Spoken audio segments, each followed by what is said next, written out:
यहाँ पे भी आके आपको बहुत सारे चैलेंजेस मिलेंगे कि जो आपकी ज़िंदगी को हराम कर देते हैं। दैट टाइम बहुत बड़ा लॉस हुआ था उन पैसों का।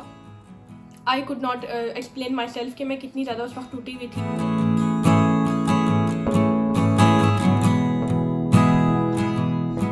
हे guys, what's up you all, welcome back to another video. आज का व्लॉग होने वाला है, मैं व्लॉग नहीं कहूँगी इसको, बल्कि इसको ना भी एक chit chat sort of video. और उसकी वजह ये है क्योंकि ये जो बात मैं आज आपसे करने वाली हूँ, आपने टाइटल भी पढ़ा है, and this is going to be important as well. तो ये मेरे दिल में बहुत अरसे से ये बात थी कि मैं आप लोगों के साथ ये शेयर करूँ, बिकॉज मुझे लगता है कि इस चीज़ की अवेयरनेस होनी बहुत ज़्यादा ज़रूरी है, जो मैं आज आपके साथ बात करने वाली हूँ। और उन तमाम न्यू कमर्स के लिए या उन तमाम लोगों के लिए जो फर्स्ट टाइम किसी एम्प्लॉयर के साथ जॉब स्टार्ट करने वाले हैं, they must know all of this. मैंने सोचा कि अपने एक्सपीरियंस को शेयर करने, मतलब मेरी अपनी रॉ स्टोरी जो मैंने खुद एक्सपीरियंस किया है ऑस्ट्रेलिया में, मेरी फर्स्ट जॉब में जो कुछ भी मेरे साथ हुआ और जिस तरह से जिस फेज से मैं गुजरी हूँ, अगर मैं ये आपसे शेयर करूँ और इससे थोड़ा सा भी अगर आपके ऊपर इफेक्ट हो, अगर आपको समझ में आए किस तरीके से चीज़ों को कोप करना है, तो बहुत ज़्यादा आसानी हो सकती है आप लोगों के लिए as an individual, as an employee. मैं आपको सबसे पहले ये बोलना चाहूँगी कि अगर आपको हमारी वीडियोस पसंद आती हैं या ये वीडियो बहुत पसंद आ रही है, तो प्लीज़ मेक श्योर कि आप लोग इस वीडियो को लाइक ज़रूर कर दें। लाइक का जो है थम्स अप का बटन नीचे है, इट हेल्प्स अ लॉट हमारे चैनल को ग्रो करने के लिए। एंड सब्सक्राइब ज़रूर कर लीजिएगा। बेल आइकन जो होता है वो भी आप ज़रूर दबा दें, बिकॉज उससे आपको नई वीडियोज़ का मालूम चलता रहेगा। Basically this is about bullying, is about a work place bullying that could happen to anybody in Australia और in any other country in the world. मतलब ऐसा ज़रूरी नहीं है कि सिर्फ इसी मुल्क में हो। जनरली स्पीकिंग बुलिंग क्या होती है, बुलिंग, वर्क प्लेस बुलिंग में क्या क्या एक्सपीरियंसेस होते हैं, ये आपको अभी मेरी स्टोरी में बहुत इजीली मालूम चल जाएगा। और उसके बाद मैं आपको बताऊंगी कि किस तरह बचा जा सकता है इस चीज़ से, या आपके राइट्स क्या होते हैं अगर आप भी ऐसी कोई चीज़ जो है वो एक्सपीरियंस करो। क्योंकि हम लोग ऐसे कंट्रीज से आए हुए होते हैं। मैं फॉर एग्जांपल पाकिस्तान से आई हूँ, तो जब मैं फर्स्ट टाइम आई थी पाकिस्तान से, तो हमारा जो कल्चरल शॉक होता है और लैंग्वेज डिफरेंस होता है, एक्सेंट डिफरेंस होता है, वो इतना बड़ा होता है कि उसके साथ हमें कोप करना होता है। और फिर जॉब भी करनी होती है, वर्क प्लेस में हमें लोगों के साथ अलग अलग तरीके से डील करना होता है। So it can be a bit tricky. और उसके बीच में कुछ लोग आपको बहुत अच्छे मिलेंगे जो आपको वर्क प्लेस में अपनी आसानी के साथ एडजस्टमेंट आपका हो जाएगा। उनकी वजह से आपके अच्छे फ्रेंड्स बनेंगे, आपके बहुत अच्छे कुलीग्स बनेंगे और आपको बहुत अच्छी ट्रेनिंग मिलेगी और आप आगे बढ़ोगे, प्रमोट भी हो सकते हो। मगर कई दफ़ा कुछ वर्क प्लेसेस में ऐसे लोग भी मिलते हैं कि जो आपकी ज़िंदगी को हराम कर देते हैं, जो आपकी ज़िंदगी को इतना मुश्किल बना देते हैं, आपके लिए काम करना बहुत मुश्किल हो जाता है उस वर्क प्लेस में। और at the end of the day आपको जो है वो कोई ना कोई फैसला करना पड़ता है। आपको किसी न किसी को शिकायत बतानी पड़ती है, बहुत सारी चीज़ें होती हैं जो आप कर सकते हो। That can make your life a lot hello. एक एक दिन जो है वो बुरा गुजरता है, और ये चीज़ मैंने भी एक्सपीरियंस की है। तो अब मैं आप लोगों को लेके चलती हूँ बैक इन 2015, इन नवंबर 2015। जी हाँ, दैट वाज द टाइम जब हम सेकंड टाइम ऑस्ट्रेलिया में एंटर हुए थे। हम लोगों की, मतलब उससे पहले मैंने ऑस्ट्रेलिया में कभी कोई जॉब नहीं की थी। This was the first job ever that I have done. 2015 में नवंबर में हम ऑस्ट्रेलिया आए, और विद द स्कोप के हमें मतलब बहुत सारी पढ़ाई करनी है और जल्दी जल्दी अपना कोर्स खत्म करना है। तो मैं आई थी बैचलर्स डिग्री पे, जो कि 3 साल की डिग्री होती है स्टूडेंट वीजे पे, और उसको मुझे कंप्लीट करना था 2 साल में। और मेरे लिटरली 3 साल के ही पूरे सब्जेक्ट्स रह गए थे। तो जब मैंने 2 साल में कंप्लीट करना था उसको, दैट मीन्स कि हमें ज़्यादा पढ़ना भी पड़ता और ज़्यादा काम भी करना पड़ता, बिकॉज फीस बहुत ज़्यादा हाई होती है। नॉर्मली अगर आप सब्जेक्ट्स लेते हैं तो 4 सब्जेक्ट्स मिला करते थे उस टाइम पे नॉर्मल लोड पे, और मुझे 5 लेने थे ताकि मैं उस 3 साल की डिग्री को फास्ट ट्रैक करके 2 साल में ख़त्म करूँ। दैट वॉज द गोल, ताकि हम फटाफट जो है वो अपने आगे के गोल्स को अचीव कर सके related to long term permanent settlement वगैरह। उसके लिए हमें चाहिए थे बहुत सारे पैसे, और इन पैसों को हम कैसे इकट्ठा करते हैं, जाहिर सी बात है हमें यहाँ पे बहुत सारा काम करना था। तो मेरी जो जॉब थी फर्स्ट लगी थी वो मैकडॉनल्ड्स में लगी थी। और वो किस तरह लगी थी कि यूजुअली मैं और अशर हम दोनों ही अप्लाई करते रहते थे जॉब्स को। तो अशर जब घर पे हुआ करते थे, अशर ऑनलाइन जॉब्स अप्लाई किया करते थे, और मैं बाहर फिजिकली जाके खुद के लिए जॉब्स अप्लाई करती थी। तो यानी CV वगैरह लेके बाकायदा किसी रिटेल में चली जाया करती थी, कभी कैफेज वगैरह में जाती थी। उस जमाने में ऊबर ईट्स वगैरह इस तरह की फैसिलिटीज इतनी आसान जॉब्स नहीं थी, तो इसलिए ये वाली जॉब्स हमें ज़्यादा ढूंढनी पड़ती थी शुरू में सर्वाइवल के लिए। एक दिन ये हुआ कि जब मैं जॉब्स वगैरह अप्लाई करने के बाद वापस घर पे आई, तो अशर ने मुझसे बोला कि सना तुम्हारी जो है वो इंटरव्यू कॉल आई है। मैंने कहा कहाँ से कॉल आई है? ही सेड कि मैकडॉनल्ड्स से कॉल आई है। तो मैकडॉनल्ड्स से इंटरव्यू कॉल आना मेरे लिए बहुत बड़ी बात थी, क्योंकि मैकडॉनल्ड्स आई थिंक ज़्यादातर यंग इंडिविजुअल्स को प्रेफर करते हैं, 15, 16, 17, 18 साल के बच्चों को। 22 साल की एक लड़की को जो है उनको हायर करना जो है वो इतना आसान नहीं होता। I think that's what my general point of view is like. तो बस मुझे करना था ये था कि बस मुझे इंटरव्यू के लिए जाना था वहाँ पे। सो मैंने बहुत सारी तैयारी की उस रात को बैठ के, and we were very happy. मुझे तो बहुत ज़्यादा खुशी हुई मैकडॉनल्ड्स से इंटरव्यू कॉल आके, बिकॉज इससे मुझे ऐसा फील हुआ कि यार एक अगर बड़ी कंपनी में काम करते हैं तो भले से आप एक क्रू मेंबर, क्रू मैनेजर, किसी भी तरह किसी भी लेवल पे आप काम करो, हॉस्पिटैलिटी लेवल पे काम करो, but there is an effect ना, लॉन्ग टर्म इफेक्ट होता है आपके करियर पे, आपकी ग्रोथ पे, और बड़ी कंपनी में सीखने को भी बहुत कुछ मिलता है। तो मैं बहुत ज़्यादा इस बारे में एम्बिशियस थी, एंड इसलिए मैंने बहुत सारी तैयारी की इंटरव्यू की। और फिर उसके बाद नेक्स्ट डे जब मेरा इंटरव्यू था तो एक लड़की ने मेरा इंटरव्यू लिया, and she was almost like very very happy with me. उसने मुझे ऑलमोस्ट हायर कर लिया था, बट उसने कहा कि मैं तुम्हें एक लिंक सेंड करूंगी, तो उसमें ही फिर जो है वो मैं आपको सारे क्वेश्चनर्स वगैरह जो बाकी की होती हैं ट्रेनिंग्स वो मैं बता दूंगी।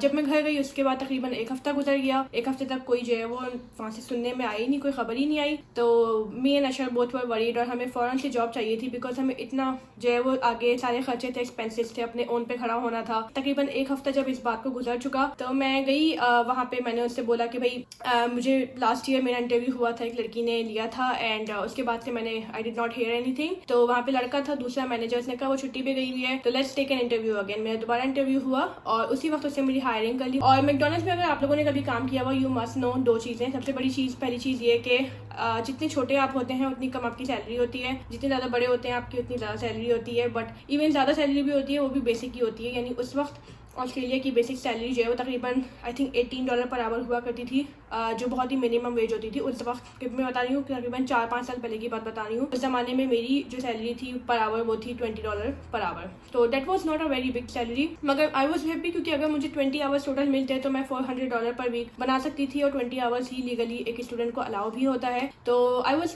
प्रीटी हैप्पी कि चलो ठीक है, ये सैलरी अच्छी है, कुछ ना होने से तो बेहतर है। This is how students think, या चलो कुछ ना होने से बेहतर है तो थोड़ा बहुत ही स्टार्ट कर लेते हैं। 2 दिन के बाद ही मुझे मेरी फर्स्ट शिफ्ट मिल गई।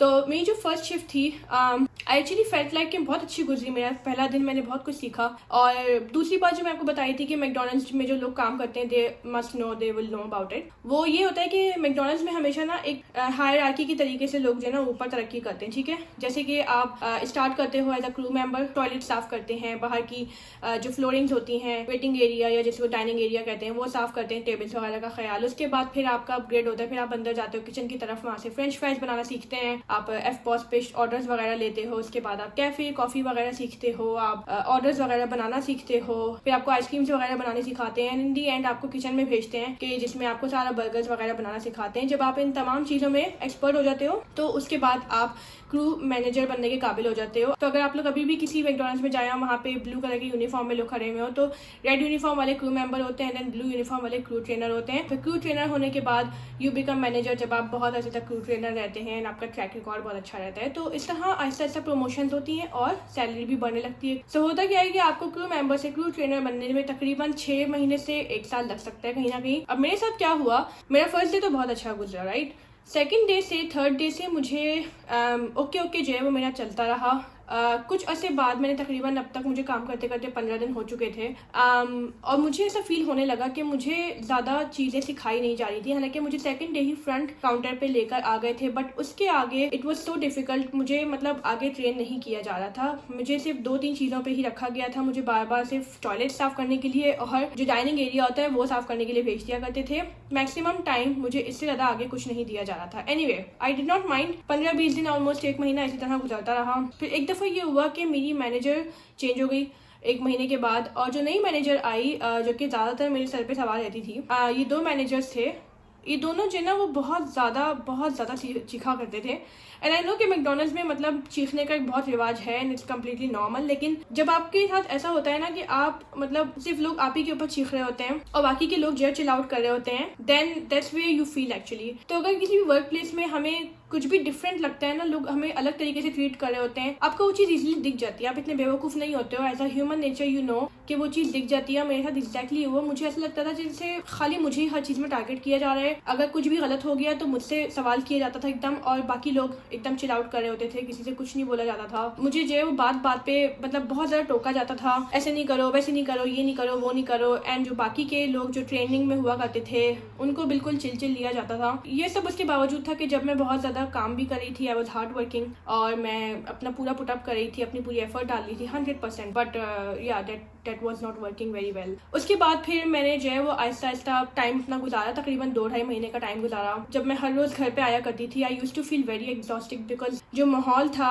आई एम नॉट श्योर कि अगर हर मैकडोनल्ड्स में, मैंने हर मैकडोनल्ड्स में ऐसा होते हुए नहीं देखा है, मे बी उस पर्टिकुलर मैकडोनल्ड्स के साथ ये इशू हुआ था, बट जो वहाँ का माहौल था इट वॉज सो एग्जॉस्टिंग। मतलब हर कोई इतना ज़्यादा मुंह पे चढ़ा होता था, चीख रहा होता था कि किसी भी वर्क प्लेस में जब आप जो है वो काम कर रहे होते हो ना, अगर आपको माहौल इतना ज़्यादा एग्जॉस्टिव हो तो आप जब घर आते हो, मेरे साथ ये एग्जैक्टली हुआ था कि जब मैं घर आती थी I use to feel so tired, so shattered, and I use to sleep like for 2 hours, क्योंकि सिर्फ 4 घंटे की शिफ्ट मुझे इतना ज़्यादा थका दिया करती थी, इतना एग्जॉस्टिव फील करती थी, नॉट फिजिकली बट मेंटली। यहाँ पे इतना बर्डन हुआ करता था, बहुत ज़्यादा वो वक्त बुरा मेरा गुजरा था। एंड कोई भी वर्क प्लेस में ऐसे काम करने का फ़ायदा नहीं होता कि अगर आप इतना ज़्यादा मेंटली एग्जॉस्टेड फील करो। उसके बाद फिर मुझे जो है वो ये फील होने लगा कि लोग मुझे बहुत डिफरेंटली ट्रीट कर रहे हैं। फिर एक दिन मुझे जो है वो एक कोलीग्स, मुझे 2-3 कोलीग्स होते थे, वो मुझे तंग करना शुरू कर दिया करते थे।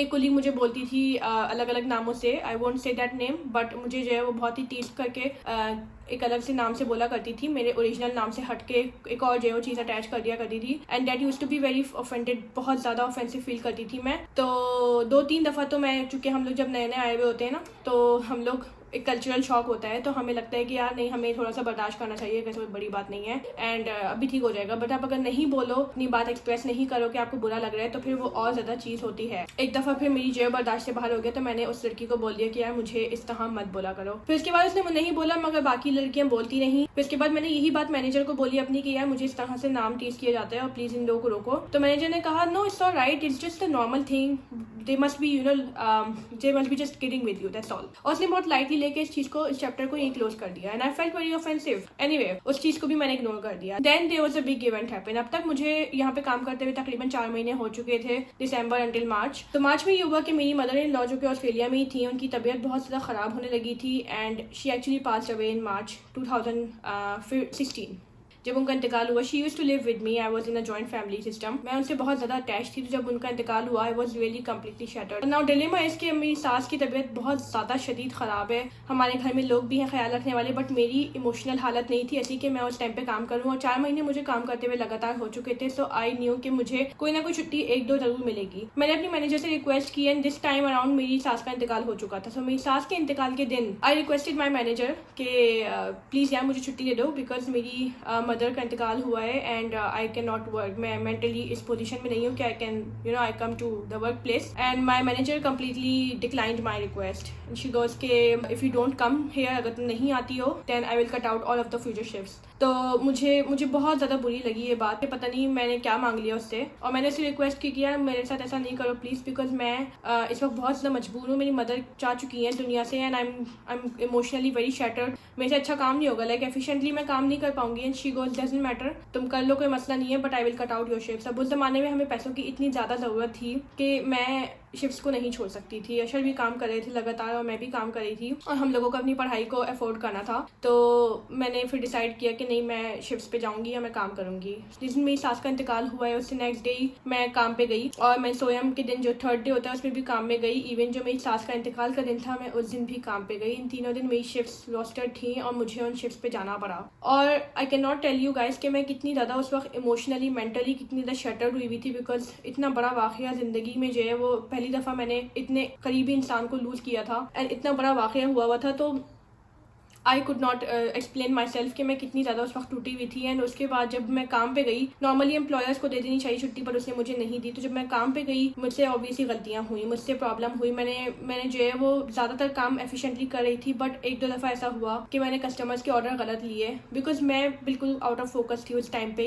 एक ऐसा टाइम, एक इमोशनल टाइम होता है, but still I was trying my hard to work really much as I can. और वो मुझसे एक्सपेक्ट कर रहे थे, यानी मेरी मैनेजर मुझसे एक्सपेक्ट कर रही थी कि I work as just as normal, है कुछ भी ना हुआ हो। तो मेरे साथ जब 1-2 गलतियां हुई तो शी स्कोल्डेड मी, मैंने उसको एक्सप्लेन नहीं किया खुद को, और मैंने कहा I am sorry, that's it. और इस तरह मेरी जब 1-2 गलतियां हुई तो या she was very pissed off to me. उसके बाद मेरी जो है वो 3-4 दिन इस तरह गुजर गए, 2-4 गलतियां इस तरह से हुई, कस्टमर्स के ऑर्डर गलत ले लिए, कस्टमर्स थोड़ा गुस्सा हुए। अब इस बात को 10-15 दिन गुजर चुके थे तकरीबन, एंड मेरी जो अगली शिफ्ट थी रोस्टेड शिफ्ट, मैं उसमें गई, and my manager give me another very bad news.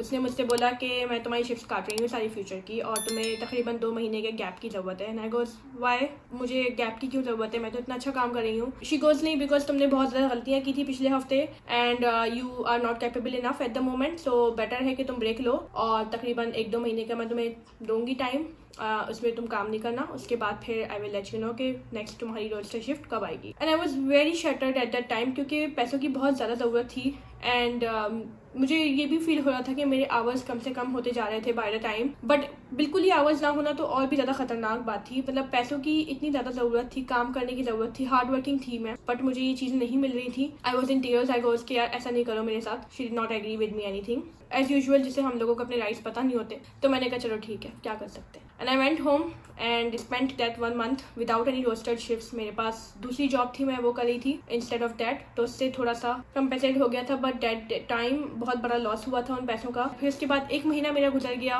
किसी तरह वापस मैं दोबारा रोस्टेड शिफ्ट में आई, तो नए नए लोग आ चुके थे, नए नए लोगों की ट्रेनिंग हो रही थी and everybody gets like very very perfect training. मतलब हर किसी को फटाफट जो है वो कॉफ़ीज बनाना सिखा रहे हैं, अलग अलग जगहों पे करके दिखा रहे हैं, तेजी के साथ ट्रेनिंग दे रहे हैं, बट मुझे एक ही जगह पे स्टक किया हुआ था, या तो फ्राइज बना लो या फिर बाहर जाके टॉयलेट साफ कर लो, या तो फ्राइज बना लो या बाहर जाके टॉयलेट साफ कर लो। And this two were the only task. मेरी तरक्की नहीं हो पा रही थी उस वर्क प्लेस में, तो आई फेल्ट लाइक कि मेरा इस वर्क प्लेस में होने का फ़ायदा क्या जब मेरी कोई तरक्की नहीं हो रही है और ना मेरी कोई इज्जत करता है और ना मुझे मतलब वो राइट मिलता है एक एम्प्लॉय का जो बाकी सबको मिल रहा है। मुझे बहुत डिफरेंट फील कराया जा रहा है। मुझे लगा कि I think it was the time कि अब मैं जो है वो इस जॉब को छोड़ूं, बिकॉज मेरे पास और भी ऑप्शंस थे। मैं मैनेजर से मैंने बात भी की थी, but she never ever, as I told you before, कि उसने कभी मेरी बात नहीं सुनी, कभी उसने मेरी बात सीरियसली नहीं ली। तो मैंने फिर एक और मेरे पास ये ऑप्शन था कि मैं फेयर वर्क में जाके कंप्लेन करती इनके खिलाफ, इनको बताती मतलब कैसा है मेरे साथ ये वर्क प्लेस में होता है, ताकि वो इनसे कुछ बात करते हैं वॉट एवर। बट उस ज़माने में मुझे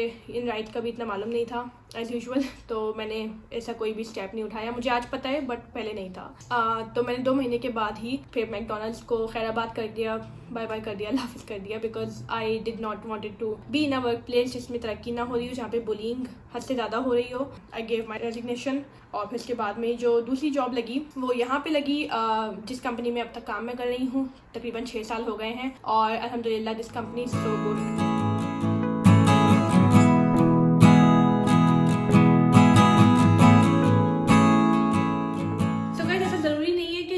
आपको इस तरह से हो, आप लोग कभी कोई सिमिलर एक्सपीरियंस हो ज़रूर, या फिर यहाँ पे आके ज़रूर ऐसा होता होगा, या हर एम्प्लॉयर ऐसा होता है, ऐसा नहीं है। हर एम्प्लॉयर ऐसा नहीं होता है। इनफैक्ट जिस कंपनी में मैं अभी काम कर रही हूँ, मुझे तकरीबन 6 साल हो चुके हैं यहाँ पे काम करते हुए and I am pretty happy here. मुझे यहाँ पे कोई तकलीफ नहीं है। अगर मुझे कोई प्रॉब्लम होती तो मैं यहाँ पे 6 साल से काम ना कर रही होती। यहाँ पे लोग बहुत ज़्यादा अच्छे हैं, बहुत एडजस्टिंग हैं and they train us so well. और मेरे कुलीग्स भी बहुत ज़्यादा अंडरस्टैंडिंग थे। हम सब एक दूसरे से बहुत अच्छी तरीके से बात करते हैं and we do not really give any one hard time. Training अपनी जगह एक अलग होती है चीज़, बट हार्ड टाइम उस तरह से देना, किसी को बुलिंग करना, किसी को हैरेसमेंट करना, ये बहुत डिफरेंट चीज़ होती है। तो वो गलत है, वो नहीं होना चाहिए वर्क प्लेस में। एंड अल्हम्दुलिल्लाह I am pretty happy with my work place. But हाँ, ऐसा ज़रूरी नहीं है कि जो चैलेंजेस मुझे आए वो आपको भी आए, बट ऐसा हो सकता है किसी के भी साथ। क्योंकि देखें, बाहर की दुनिया में जब हम आते हैं, हम अपने मुल्क से ऑस्ट्रेलिया या किसी भी फर्स्ट वर्ल्ड कंट्री में आके काम करते हैं, हमें इम्प्रैक्टिकल जो है वो किसी तरह की हमारी एक्सपेक्टेशन नहीं होनी चाहिए। यहाँ पे भी आके आपको बहुत सारे चैलेंजेस मिलेंगे। यहाँ पे आके भी आपको ऐसे ऐसे लोग मिलेंगे कि जो आपकी ज़िंदगी को बहुत मुश्किल बना देंगे, स्पेशली वर्क प्लेस में आके तो बहुत ज़्यादा मुश्किल हो जाती है। तो अगर आप लोगों के साथ भी कभी फ्यूचर में ऐसा कुछ गॉड फॉरबिड हो, या फिर अगर आपके साथ अभी भी ऐसा कुछ हो रहा हो and you can relate to my story, आप लोगों को लगता है कि जो मेरे साथ हुआ कुछ ना कुछ सिमिलरली आप लोगों के साथ भी ऐसा हो रहा है वर्क प्लेस में, then definitely you can claim your voice, you can say something about it and against it. क्योंकि देखिए, एक happy and healthy work place होना सबका हक है। हम सबका हक है कि हम जिस जगह अपनी ज़िंदगी के अपने हर रोज़ के 8-10 घंटे, 4 घंटे, 5 घंटे गुजार रहे हैं, हमारी मेंटल हेल्थ पे उसका बहुत असर होता है। तो वो 4-5 घंटे या 10 घंटे हम अपने अच्छे गुजारें, क्योंकि उस तमाम टाइम का, इस पूरे एक्सपीरियंस का एक पूरा मेंटल इफेक्ट आपके ऊपर होता है। And you can definitely feel that जब भी, अगर जो भी आप लोगों में से जॉब कर रहे होंगे, काम कर रहे होंगे। तो उम्मीद है कि आप लोगों को मेरी इस वीडियो से सीखने को बहुत कुछ मिला होगा। और अगर आप लोगों को लगता है कि आप किसी को जानते हैं कि जो इस तरह की प्रॉब्लम्स को फेस कर सकते हैं या कर रहे हैं, तो you can definitely share this video to them. मुझे बहुत अच्छा लगेगा अगर मेरी ज़ात से किसी को भी हेल्प हो जाए, मेरी स्टोरी से किसी को भी हेल्प हो जाए। उम्मीद करती हूँ कि आप लोग अपना ख्याल रखेंगे और दुआओं में रखिएगा।